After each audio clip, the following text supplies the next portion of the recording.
In this video, I'm going to show you exactly how the creators of a meme coin make money from it. And you're probably wondering, that's weird, Sajad. Well, why do we need to know that? We're just trading the coins.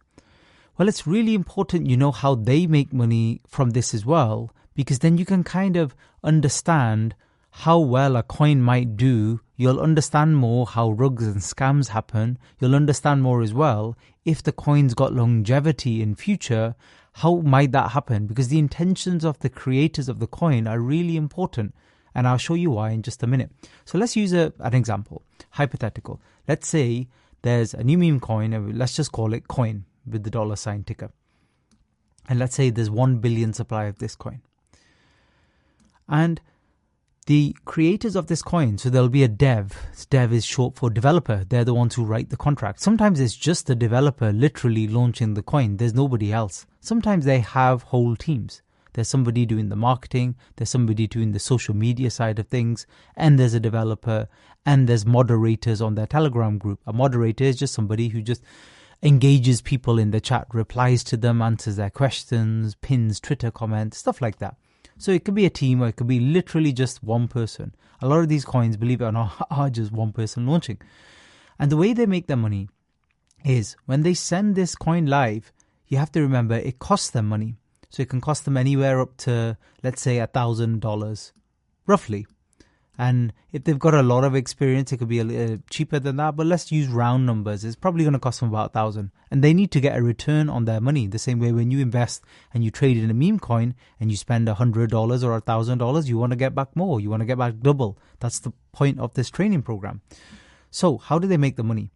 First way, what they do is before they send the coin live, they keep some of the tokens. And I discussed this in other videos where obviously we've been talking about liquidity. But it's good to know from this perspective. So they keep, let's say, 200 million tokens.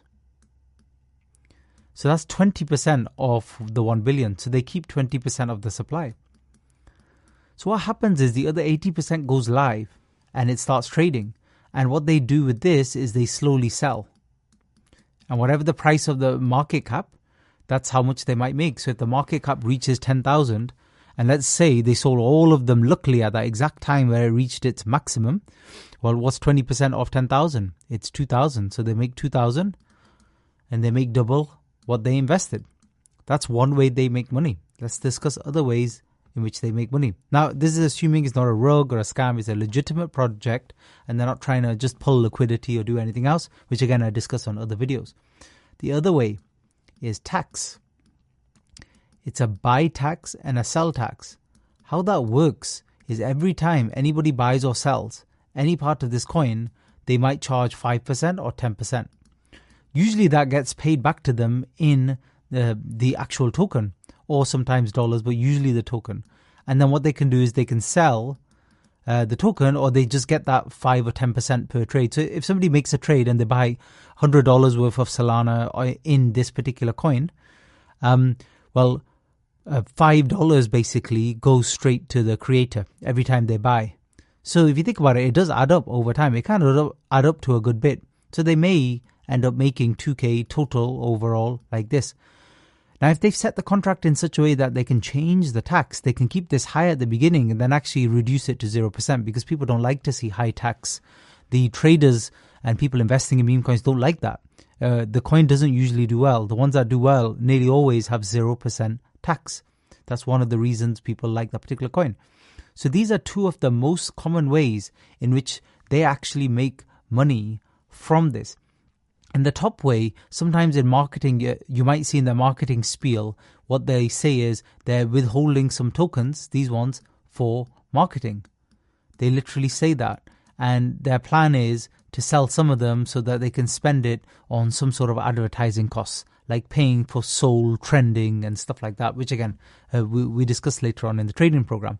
So that's basically how it works. So that's the two main ways.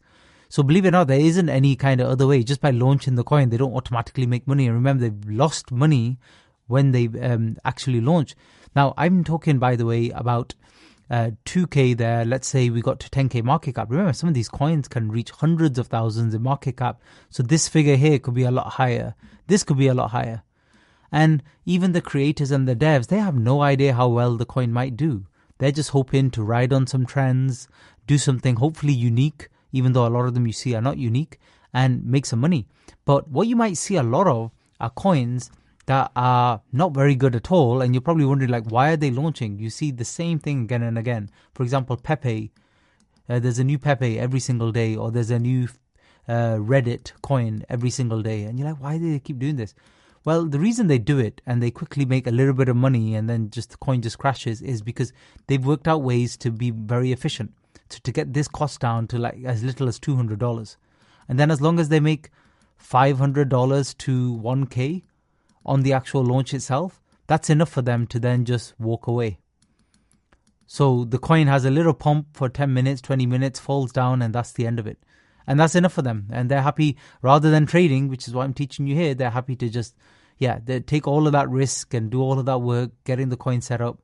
And as for as little as 200, that's including website, marketing, everything, by the way, contract, everything. Little as $200, flip for 500 to 1,000, and then just walk away. So those are the main ways. I mean, this is not like comprehensive. There are technically other ways. So, for example, one of the other ones, a little bit more indirect, but it might be later on if the coin's doing well, they launch things related to the coin. They might launch NFTs.